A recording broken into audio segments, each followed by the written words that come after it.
Hi, everyone. My name is Akasa. Thank you so much for joining us today for our second Sikh Americans for Biden event.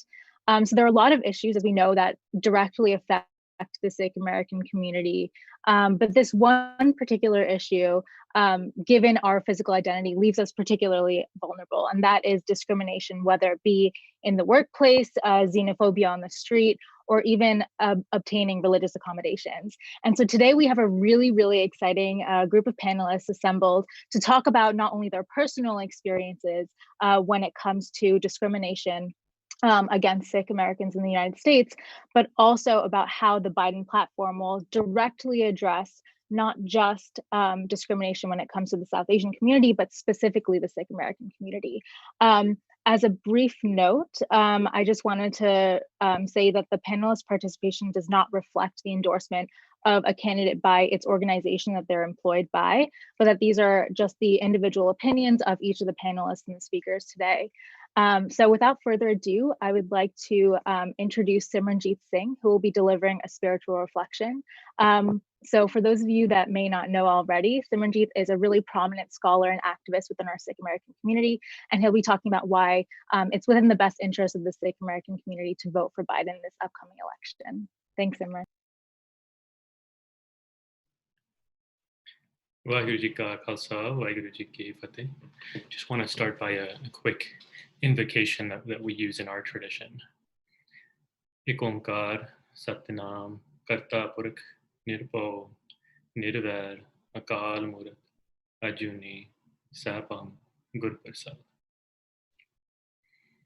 I'm thinking a lot about these teachings today, about our Mool Mantra, and thinking a lot about what it means to live into these qualities, to bring the very foundation of the teachings of our tradition, of Sikhi, the mool of Sikhi, the root. What does it look like to bring that into our own lives? What does it look like to live with a sense of oneness and interconnectedness in an increasingly divided world? Ikonkar. What does it look like to live with truth and honesty and integrity? Satnam. What does it look like to be creative, positive, integrative? Karta Purakh.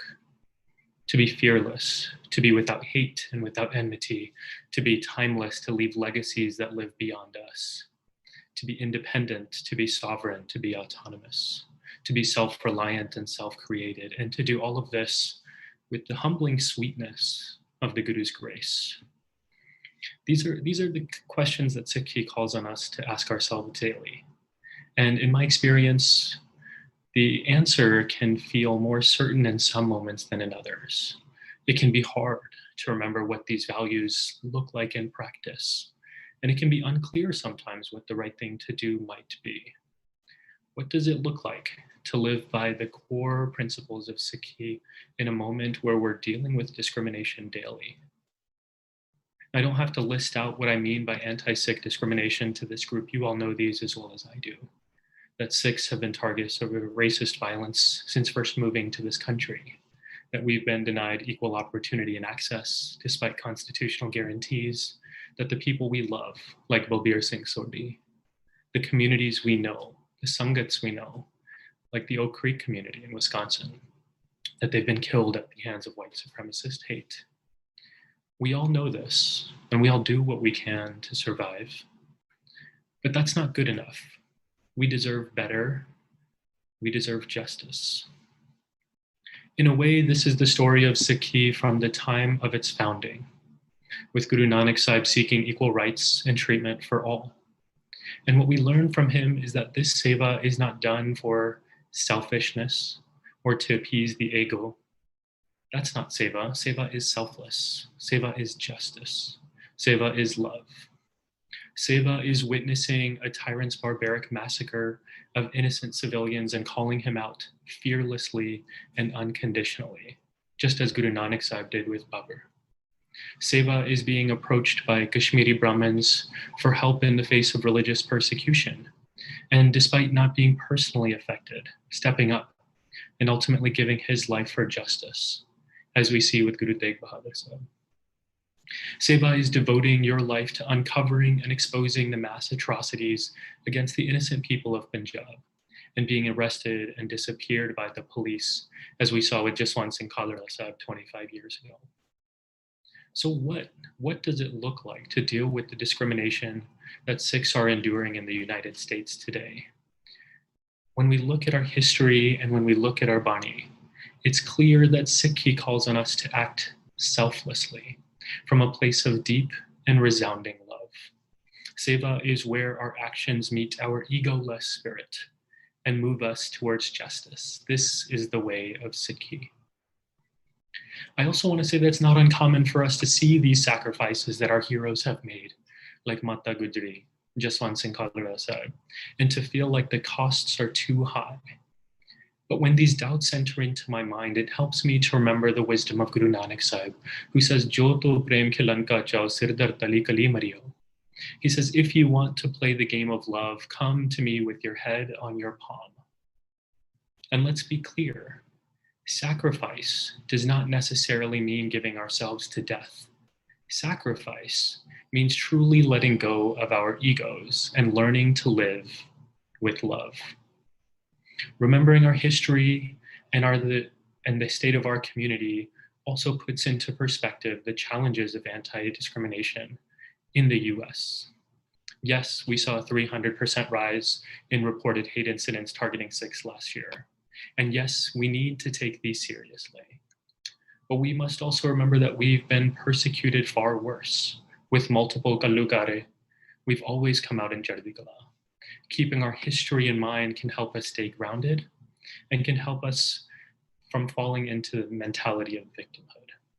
What we learn from our tradition, from our Bani, from our history, from our Red, is that we have the strength and the clear-eyed vision to seek progress and justice for everyone, Sarbat Dabala, and to do so in a way that's inspired by selfless love and that's rooted in our values. This is what we learn from the lives of those we admire most in this world, our gurus. And may we continue playing this game of love with our head on our palms. Nanak Naam Chaddi Kala Tere Bane Sarbat Dabala. Waheguru Ji Ka Khalsa, Waheguru Ji Ki.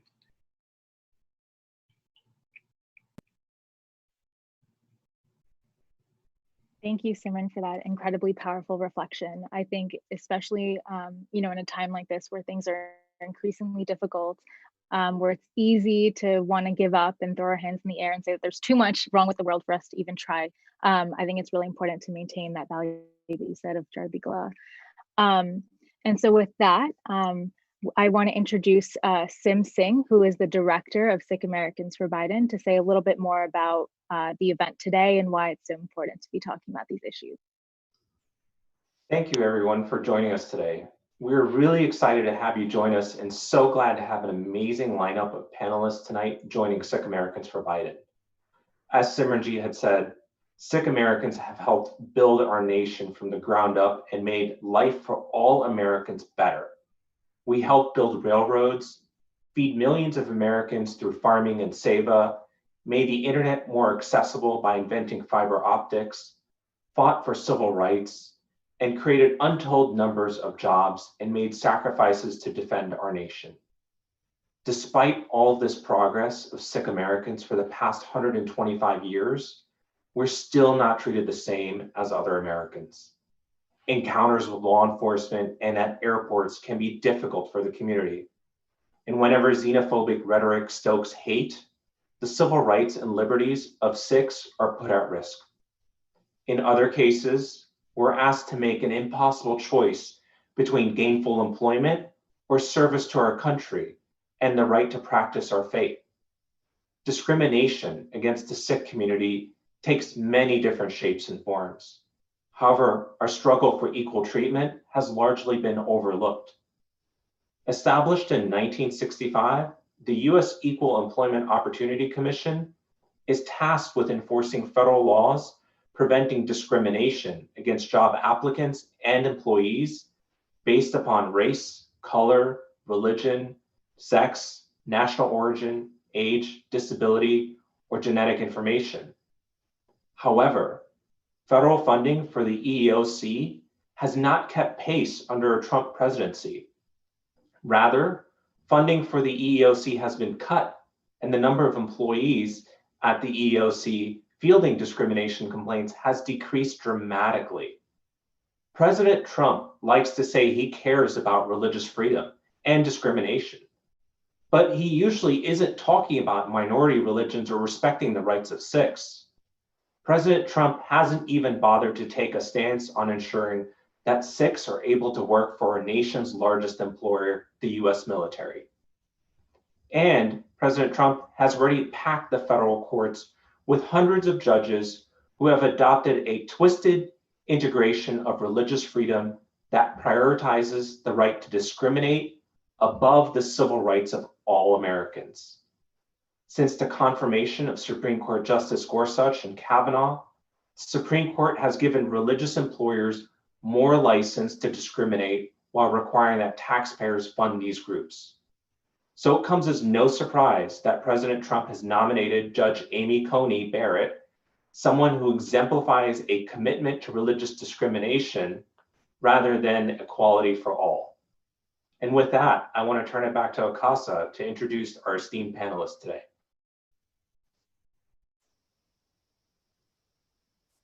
Thanks so much for your remarks, Sim. I think it is really important to think about the context in which this administration has applied religious freedom, and that's a lot of what the panelists today are going to be talking about. So next, I want to introduce Amman Seehra, who will be our moderator for today. Amman Seehra is a prominent lawyer and community activist and the co-founder of the One Project, and he's going to be introducing our panelists today. Hi, everybody, and thank you, Akasa and Sim, and particularly Simranjeet for that powerful reflection. Again, my name is Amman Seehra, community activist, and been working with discrimination and with a focus on bringing people from different faiths together for the last 20 years. For me personally, it really all started after 9/11. Felt like I was a normal, typical American, but after 9/11, I couldn't go outside without having people throwing things at me, saying, "Go back to your own country." And that really stirred me to do the work that needs to be done to bring that equality. But unfortunately, my story is not a unique experience. It's an experience that too many Sikh Americans have to deal with. And unfortunately, many other minority Americans deal with it as well. And it's something that they still face to this day. So I'm really excited for this panel and excited about this introduction to this important topic. I think affects so many people and honestly too many people. With that, excited to share this space with some wonderful and inspiring people. And I'd like to hand it off first to Dr. Kamal Singh Kalsi for an introduction.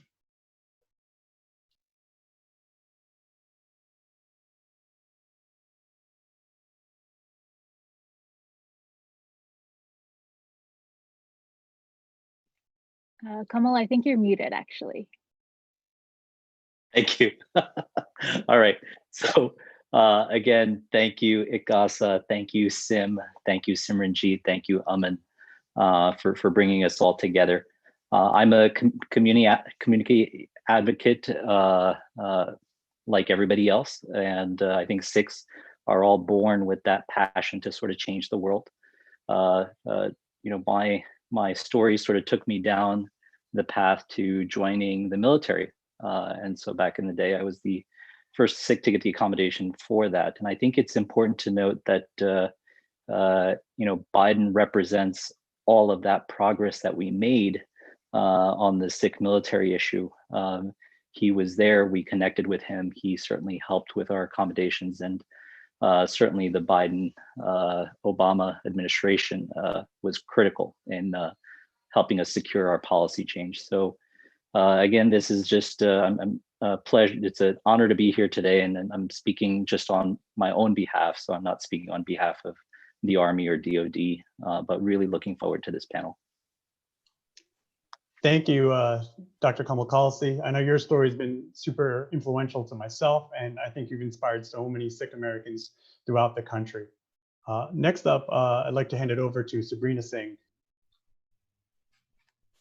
Hi, thank you so much for having me join this panel today. I'm very honored to be part of this group and organizing for Joe Biden and hopefully electing him and Senator Kamala Harris this November. I am Senator Harris's press secretary. I have been with her since about March and have been very excited to be on the team. I think we have 36 days left until the election, and hopefully part of my role will be not only introducing the senator to various communities and turning out folks all across the country, but making sure we are touching our AAPI and specifically our Indian American community that we know is not only one of the fastest growing voting blocks in this country, but will be so essential to winning this November. So thank you for having me today. We're excited to have you on the panel. Love the work that you're doing and hope you can take us down that home stretch. And as a New Jersey resident, I just got to do a shout out for that Cory Booker sign in the back there. Go New Jersey. Next up, I would like to hand it over to Gurpreet Sarin for an introduction. Thank you, Amman, for the introduction. And first off, honored to be part of this event, sharing the virtual stage with an amazing group of panelists. Thank you to Sikh Americans for Biden, AAPIs for Biden. Excited to be here today. Like Amman said, my name is Gurpreet Sarin. Full-time, I work as a management consultant, but part-time and maybe possibly full-time in the future, I work as an actor, commercial print model, singer, and podcast talk show host. Lived in Atlanta, Georgia for about 15 years, and then subsequently Maryland and DC for another, I guess, 14 or so. And hey, just moved to New York City less than a week ago, which is super exciting. Moving during quarantine has been a little challenging, but shout out to the awesome wife who's watching this show despite sitting 10 feet away from me. I got a cute puppy, which I got about 6 months ago. And then shout out to my family, siblings, and everyone for the support. Excited to be here and looking forward to sharing my experiences and learning from everyone else. Thank you. Yeah, love the shout out to your village. They're always supporting us, we're always supporting each other, and excited to have you on this panel. Next up, I'd like to introduce Amrith Kaur Aakre. Hi, Amman, thanks. Hi, everybody, I'm Amrith. I'm here in my personal capacity, but I'm also the legal director for the Sikh Coalition. And those of you that are familiar with our work know that we focus entirely on discrimination that Sikhs in the US are facing in all forms, whether that's in the workplace or racial profiling or school bullying or it runs the whole gamut. So that's what my expertise is in.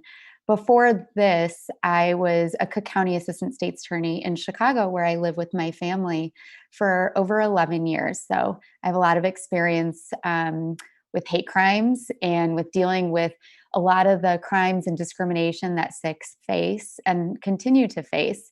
And in my off time, just so you know a little bit about me, I'm a fitness nut. I'm actually a fitness instructor. I coach boot camp classes at a gym on Fridays and on the weekends, and I spend a lot of my time working out too. And I think all of that is just sort of part and parcel of the Sikh experience. You want to be strong, especially as Sikh women, we really want to be strong. So it kind of fits the mold for me there. Thanks for having me. No, thank you. And I love that story. I think with COVID, we could all use some fitness coaching. I know I'm missing basketball, but again, thank you, especially as an attorney. I think a lot of the work that you're doing, particularly with discrimination, is truly inspiring. So again, that's our panelists, and let's just get right into it.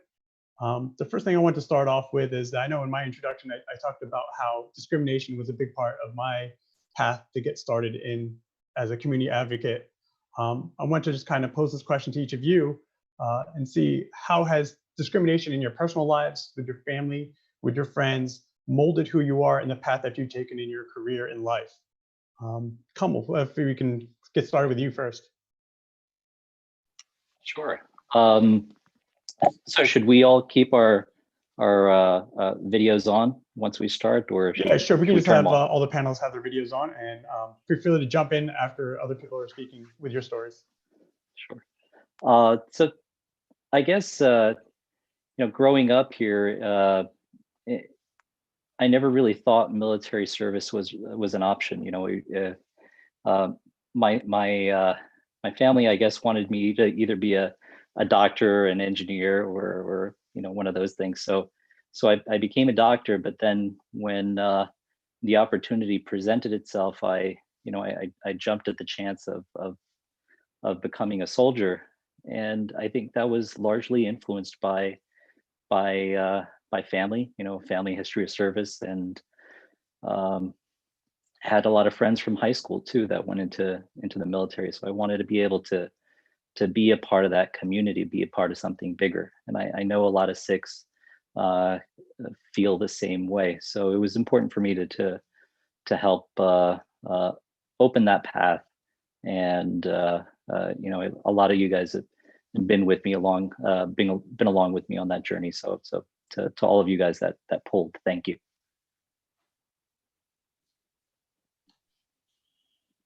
All right, Sabrina, you want to jump in? Sure. I think my parents are on the call, along with some of my family and my mother-in-law. I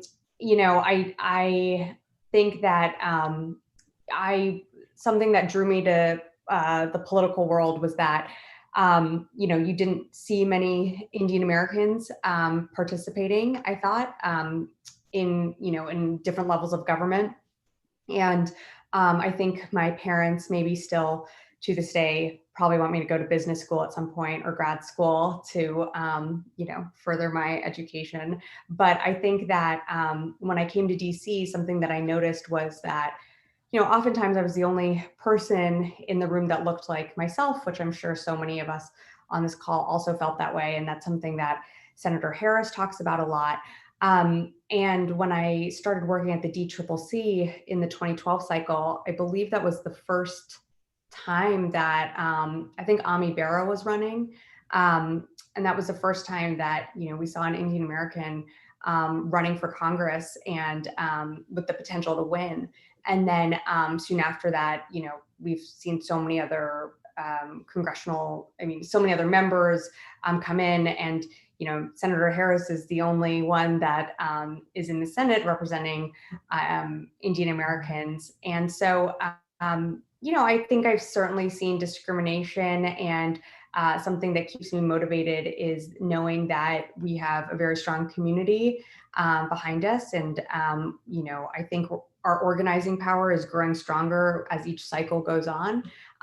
So I am hopeful that, we see more progress, but I think there's still many rooms that don't feature folks like us in there necessarily.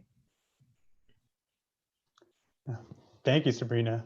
Gurpreet, you want to talk about your personal experiences? Yeah, absolutely. I think I was in 6th grade during 9/11, and that was sort of the time when I think, like many people mentioned, where we, like, growing up, I thought it was, just a cool kid, Sikh American nonetheless, but just an American. Never really thought of myself as super different.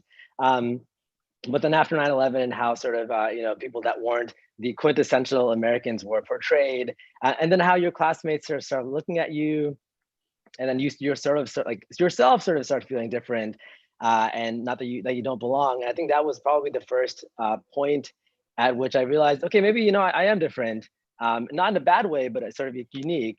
And got the occasional like racist remarks in middle school when people called me Osama, and honestly, even in college, like I remember I was at a McDonald's and some like 6-year-old kid like called me Osama in front of his dad, and I'm like, okay, bro, come on, like this is kind of weird. But I mean, after that point, I think the biggest honor I had was to be able to represent our community and our faith on American Idol, and I think that sort of like pivoted me and my desires to sort of take my passion for entertainment to another level. And amazing opportunity to sort of be sharing the limelight with some amazing singers, and I'm talking people that like probably sounded like Beyonce and John Legend. And here I am, some guy who like used to sing and play guitar at a potbelly. Obviously, my background with like Indian classical music and Shabad Kirtan helped significantly. But for me, it was a great opportunity to sort of feed two birds with one hand by sharing like my passion and sort of pursuing my passion while also representing our faith, our culture, our community, locally, and then like around the world as well. So I think that was a lot of fun and a great opportunity. Anyone who's seen my my American Idol audition, there was some discrimination actually experienced on the show itself. The show being Fox, you know, how they portrayed me as a Turbinator. I chose the name Turbinator because I don't know any sixth grader who didn't call themselves a Turbinator when they were, you know, growing up, but how they sort of twisted that into this like CGI sort of robotic thing and like modifying my pugady. And I had very little, if any, say as to how they would sort of show my image. So I think nonetheless, I mean, it was a positive and fun opportunity for me to sort of learn the inner workings of entertainment, of being comfortable in front of the camera and just sort of like learning and growing.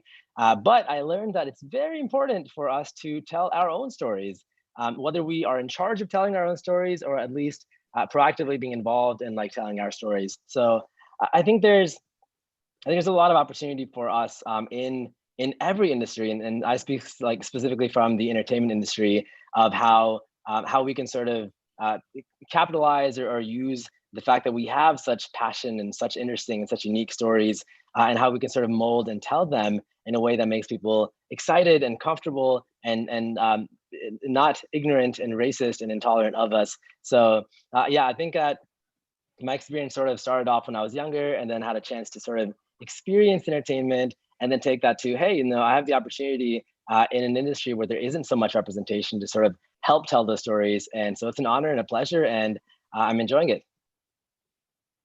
Thank you for sharing. And I think one of the really important things you said is about shaping our own story, telling our own image. And I think that's just so important. And also, just to age myself a little bit, I remember in school, someone writing on our biology lab, Amman Seehra equals Saddam Hussein. So you can tell them about a decade ahead of you. But it's something I think a lot of us all have experienced in some way, in some shape. And Amrith, how about you and your personal story? So I can actually remember the first time that I understood I was being discriminated against. And I wrote about it last year when President Trump told a number of our congresswomen to go back to your country. And that for me was very triggering. And I think it is for a lot of minorities, especially in the Sikh community, especially pre and post 9/11, because I distinctly remember being a Daisy Girl Scout. And I must have been in kindergarten, so maybe 5, but walking to a Girl Scout meeting with my grandpa, who we call Papa Ji, you know, and he'd wear his dastar and he'd wear a kurta pajama and walk with me and didn't speak English. And we'd get there and the other little 5-year-old girls would point and stare and laugh and tell me that I didn't belong, and you know, that my skin was too brown and my family was too different and we should just go back to our country. So I think that it doesn't matter how old or how young you are, you're always going to remember how that type of discrimination made you feel. And that sort of continued on. And when I was in college, I went to school in Washington, D.C. when 9/11 hit, and came together on September 11th with a bunch of my friends. I was the president of the Sikh Students Association at George Washington University. And a number of us came together that night and realized that 9/11 for Sikhs, the aftermath of it for Sikhs was going to be very different than what it was going to look like for just other average Americans. And that was the beginning of the Sikh Coalition. And I think that was also the beginning of just a generational understanding that some of the myths that, you know, maybe our parents' generations had been exposed to and to some degree embraced, the model minority myth, for example, those were all things that needed to go away. That we as a generation, as a community needed to come together. We needed to recognize that racism was real and it needed to be acknowledged. And we kind of had to stop sitting down and being quiet when it happened to us and, you know, our family members and our friends and our community. And it was time to stand up and to do something about it. So that's sort of what my original experience was. And I know for me, that was life altering because Kamal, much like your parents wanted you to be a doctor or an engineer, so did mine. So I'm an engineer by degree. And I know my parents are watching. Not once did I ever plan to practice as an engineer. I knew I was going to go to law school, especially after 9/11. I knew that my path was going to be something different, and it was going to definitely involve helping our community, helping the general American community. And I think that's what led me on my path to public service and being a prosecutor, and now doing civil rights work. So it's very informative.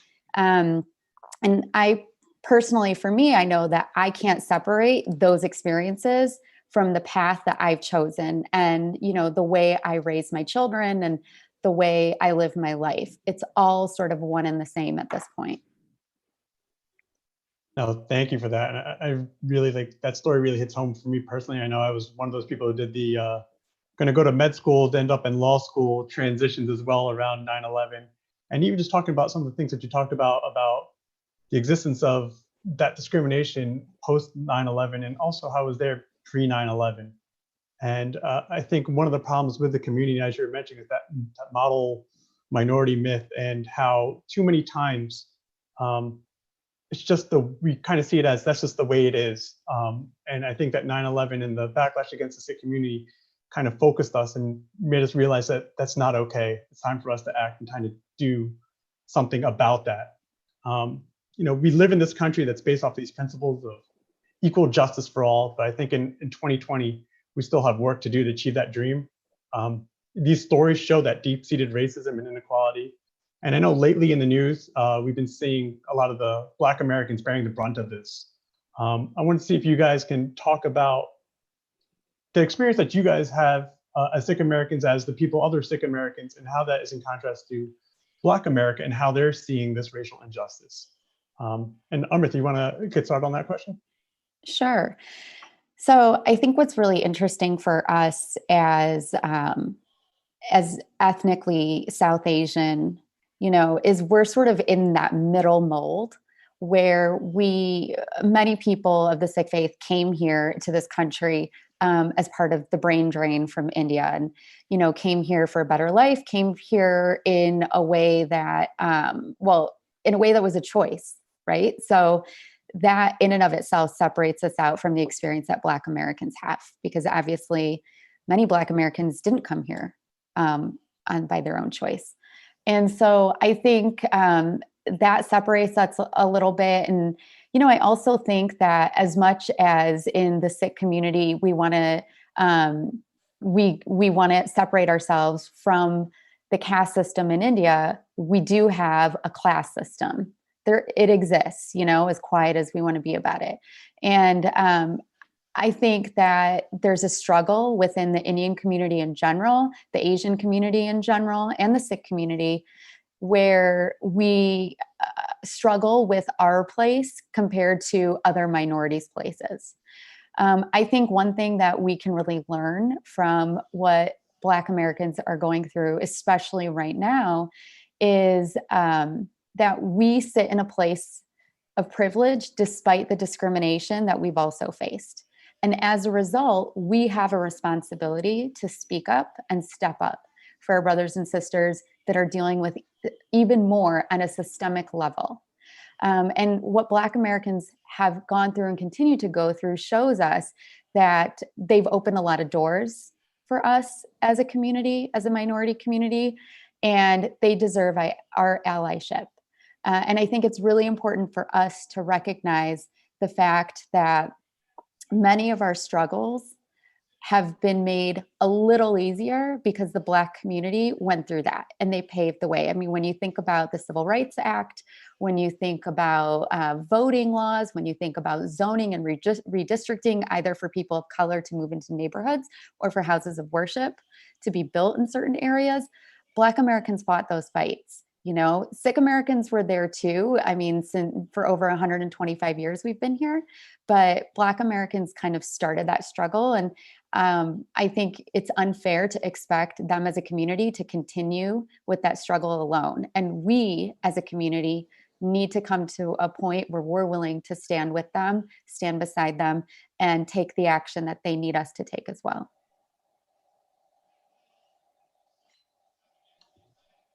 Now, thank you. Does anybody else want to jump in on that topic?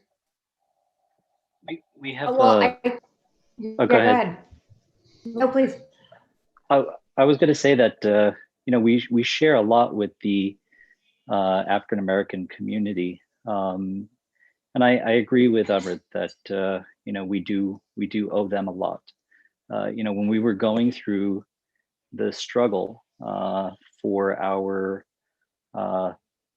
religious accommodations in the military, one of the questions that came up was regarding African American hair. You know, dreadlocks for Rastafarians, large afros, and the like. So, you know, we definitely connected with the African American community, and the more we sort of talked to them, the more we learned that you know, hair is a very, very big part of their ethnic identity as well.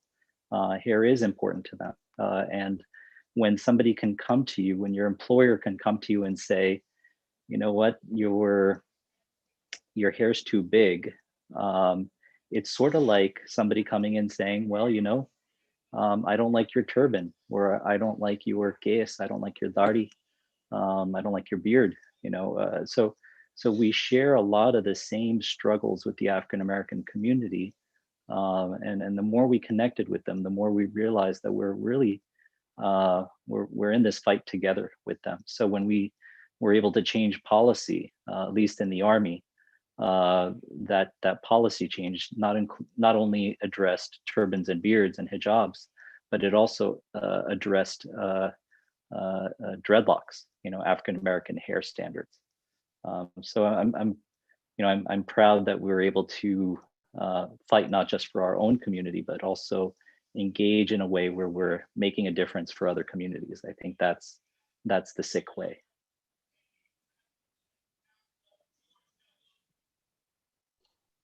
Sabrina, do you have some comments as well? Oh, I was going to say that something that my former boss would always quote was Dr. Martin Luther King Jr. And, you know, there's the quote that he would say was, a threat to justice anywhere is a threat to justice everywhere. And I think one of the things that really inspired me about some of the Black Lives Matter protests is that it wasn't just all African American people that we saw out there. I saw so many Indian Americans, Asian Americans, white Americans, Black Americans out there uniting together. And I think that really shows some of the progress that we have made in, you know, the last few years, decades, from, you know, the March on Washington to now. We're talking about such a diverse group of people united together, that I was just really encouraged by that. And I think what both of you said is that, you know, it is something that we have to remember that the African American community is certainly still struggling. And this is something that the Senator Harris talks about frequently, is that we still have this idea of two systems of justice. And a, you know, perfect example of that is look at the treatment that someone like Roger Stone got, that he, you know, completely just pardoned by Donald Trump. But, you know, someone like Breonna Taylor could be, you know, killed in her own home and is unarmed, or, you know, Ahmaud Arbery was a modern day lynching, or, you know, George Floyd, we witnessed his death. And I think, you know, smartphones are highlighting so much of what the Black community has known for so long. But I think that's also something that we have to remember, that, you know, those tools are also at our disposal, and we need to make sure that while we are also uniting behind the Black community, that we're also highlighting our own injustices that we face, you know, in whatever state you might live in. Gurpreet, do you have anything you want to add as well? Yeah, just very quickly, I love what Amrith said, and actually, I guess being the generation who's on Instagram pretty often, it was only when I saw someone's story where they mentioned how we can like understand the civil rights movement and how significant that was, and how that helped like Sikh Americans, helped a lot of people from the diaspora, a lot of Asians and Sikhs, and so that was helpful for me in understanding that obviously like we came here for a better life, but it was due to the struggle experienced by African Americans, by Black Americans during the civil rights movement. That really helped us, and so that sort of helped like contextualize the importance and sort of like respecting and learning with that. And I know Simranjit also brought up a great point during his opening address about the genesis of Sikhi. I mean, and how the importance we place on social justice and standing up for others. And I like to like, equate some of the persecution that like Sikhs have faced in India, and you know, I guess that's the closest way we can sort of try understanding some of the persecution being faced by African Americans in America itself. And I like to also look at it from like the entertainment aspect, where anyone who's seen, I guess, older, maybe pre-Diljit Dosanjh Bollywood movies will see how Sikhs were portrayed in Bollywood as sort of like these joke characters who weren't to be taken very seriously. And if you look at least old Hollywood, I mean, 1920s, 1930s, due to racial discrimination, the portrayal of African Americans in Hollywood was horrifying. It's horrible, and sort of just realizing like we sort of share some of those similarities in terms of like how like our own community may not understand some of the injustices being experienced in very like obvious and also very like nuanced ways in the form of entertainment itself. And you look at it now, and some amazing stories are being told about African Americans by African Americans, and sort of just echoing back to my initial point of like, we have an amazing opportunity now to tell our stories and help sort of like direct our own stories. So it's sort of a great place to be in. But yeah, I think it's very important. Yeah, and I think that just taking a look at that and just how brown and Black people are portrayed in both entertainment and media does tell a lot of that story. And that does kind of, I think, transition to like another question I have for you guys. I know for me, I got married in 2007, and I was going to the airport for my honeymoon, and I go through security, and I just go straight through security, and I go to my wife, I'm like, oh my God, I haven't not had a secondary screening. Like, I've always had a secondary screen. I can't believe I just went through with no problem. And the sad part is that what sticks in my mind is the time that I didn't get the secondary screening, not the dozens of times post 9/11 until 2007, where every single time I had a secondary screening. And I want to pose to you guys is not just about racism and those overt acts, but the secondary effects of seeing someone with a bug, with a turban, getting that secondary screening, and what kind of effects does that have? If you guys have thoughts on that. Yeah, I was at the airport in my uniform, and I got pulled over for a secondary screening. I mean, that for me, that really pissed me off. But I think we all experience these microaggressions on a daily basis, and so Chinar and I, my wife and I, are particularly sensitive to these topics when it comes to our kids. And so we may overreact sometimes when it comes to our kids, because we've lived it for so long, and we've experienced these microaggressions, like you said, on a daily basis.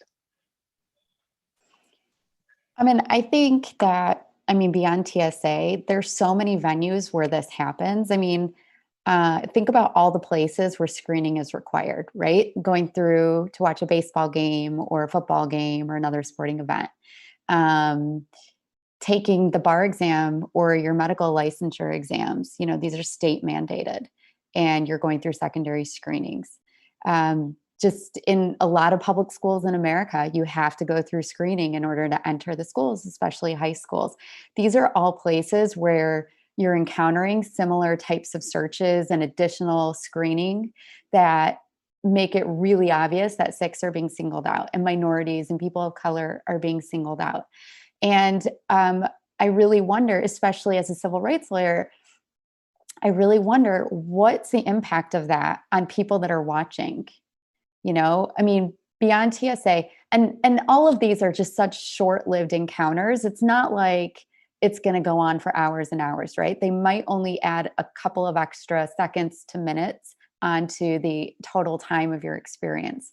But the visual image of that for other people can last a lifetime. And that's how we create and perpetuate these stereotypes and these perceptions and really misperceptions of people. Because what those secondary screenings are saying is these are people that require additional screening because they're untrustworthy. There's something that's different about them. And that is how, as a society, we continue to create this otherism. And I think Sikh Americans are exposed to it to such a disproportionate degree. And I'm really, really hopeful that that's the type of ignorance that a Biden-Harris administration is going to tackle, and that we as a society are preparing to tackle. And, you know, Black Americans have really started that conversation now. And I think it's our job to kind of move that needle forward and continue that conversation and really just attack this problem head on. No, thank you. I mean, I've been loving this conversation. I want to be sad to say that we're coming close to our ending time. And I did want to give you guys all time to just have a last few remarks.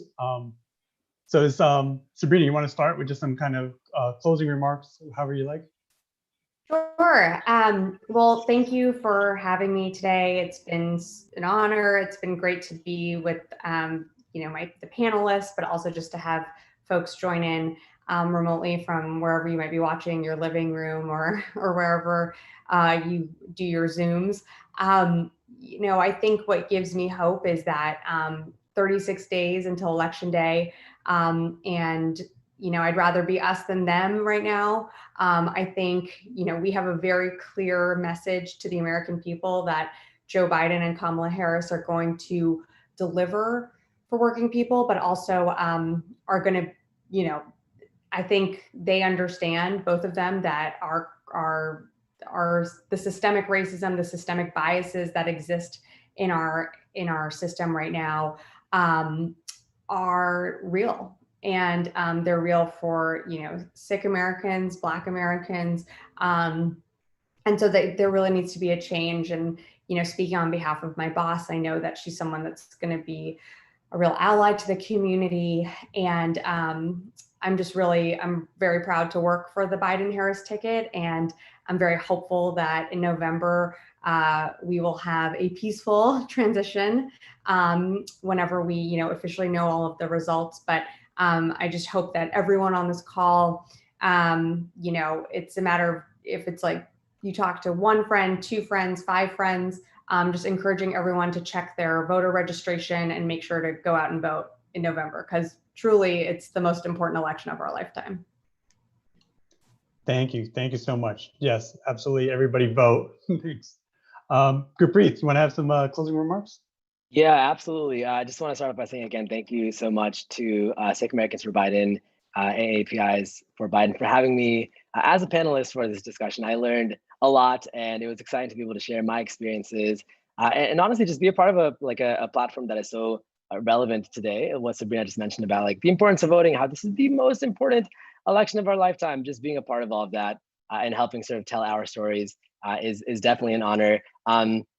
My biggest point was just about how you know, it's an opportunity for us to sort of I don't like to say pull the bull by the horns. There's some other phrases that I can use, but the idea is like this is an opportunity for us to sort of like take leadership and take like an opportunity to be proactive and tell our own stories. I had an audition for the role of Attorney General a couple of months ago, which was wild, but really cool because we have an Attorney General who is Sikh American, Gurpreet Sarin, obviously. So it's cool that like as we gain representation in mainstream media, in any and every industry, how we can sort of utilize that and have people realize, oh, cool, like we're Americans, we're Sikh Americans, and we're proud. So again, thank you so much for having me as a part of it. And I know there were some Q&A questions. We didn't get to those. Maybe in the future, we'll be able to check them out. DM me on Instagram at Gurpreet Sarin. Thank you. Thank you, Gurpreet. And it's great to know that that representation is carrying over into the entertainment industry too. Amrith, you want to have some closing remarks? Yeah, I actually, as part of my closing remarks, I do want to address some of the questions that were in the Q&A. I see a lot of questions related to the California prison guard case. You know, that Kamala Harris, her office when she was Attorney General, defended the state of California, and that even though I'm here in my personal capacity, that is a case that the Sikh Coalition worked on, and I wasn't the legal director at that time, but I do know the ins and outs of that case. I can tell you as a former prosecutor and as a civil rights lawyer that not every case is going to comport with the current law, and not every case is going to bring about the best outcome that you want, the perfect outcome. And I feel like for people that have questions, great. Continue to have those questions. We should always be holding our elected officials' feet to the fire. No question, that is part of democracy, and that's part of what a republic does. But to those people, I also submit, this is a journey. You know, I've seen this said many times, and I fully concur with it.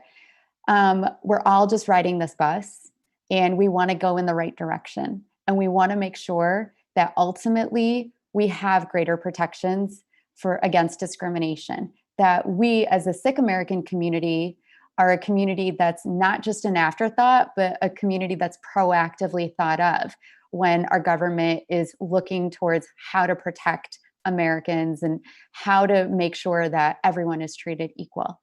We want to create a society that's better for our children than how it was for us. We want to make sure that when rhetoric that's racist and belligerent and discriminatory is spouted, that people have the strength and the courage to tear it down. I think that when you think long and hard about what the Biden and the Harris ticket mean, that's the way to go. That's the bus that's going to take us closest to the spot that we all as a society need to get to. And I say this as someone that's really dedicated her life to helping the Sikh community. That's what I do. And that's what I care about doing. And I really care about the civil rights aspect of it. And I want to make sure that we're helping to promote ourselves, and we're helping to promote other people that are experiencing the same level of discrimination and hurt that the Sikh American community faces. And, you know, for me, a big part of it is, I think, just being a mom. And it's really wanting to create a place and a space that is better for my children, you know, and it's a place where my children are proud of all aspects of their heritage and all affiliations that they have, and where they feel like their parents made a difference by voting and by looking at these issues and by trying to make sure that we were all headed in the right direction. So thank you so much for having me. I really appreciate giving me the time and giving, you know, thank you to my fellow panelists. I really enjoyed hearing everybody's perspective. Thank you so much. And thank you for that perspective and putting that question into perspective for us as well. Thanks. And Kamal, would you like to have some closing remarks? Yeah. You know, it just dawned on me that we didn't talk about coronavirus at all. You know, this dumpster fire of an administration right now has put us down a path where we've lost over 200,000 Americans already that have died needlessly. So in my mind, you know, we have to turn out and support the Biden-Harris ticket. And I'll leave you with one other quick thought. You know, 4 years ago, when the administration changed, that was the last year that we were able to celebrate Vaisakhi at the Pentagon. You know, we had been celebrating Vaisakhi for 4 years during the Obama administration. And I know that we had been celebrating Guru Nanak Dev Ji's Gurpurab as well. And I know that has also stopped at the White House. So, you know, it's about more than just simple, not simple, but it's about more than just identity for us and a harassment and job discrimination. It's about having a seat at the table, because with the current administration, we certainly do not have a seat at the table. And our friends and family are threatened by this horrible pandemic. So please do everything you can to support the Biden-Harris ticket. Thank you. And thank you to all my lovely and beautiful panelists tonight. No, thank you, everybody. I mean, the things that kind of kept going on and all your answers were get out there and vote. We need that representation. And like, I have a picture of my family right behind me. It's really about family, community. We're not doing it just for ourselves. We're doing it for our family. We're doing it for our community. We're doing it for the next generation and the generation after that. We need to step up. We need to step up for them. We need to step up for everyone. So thank you to all you guys for being on here and talking about your experiences, talking about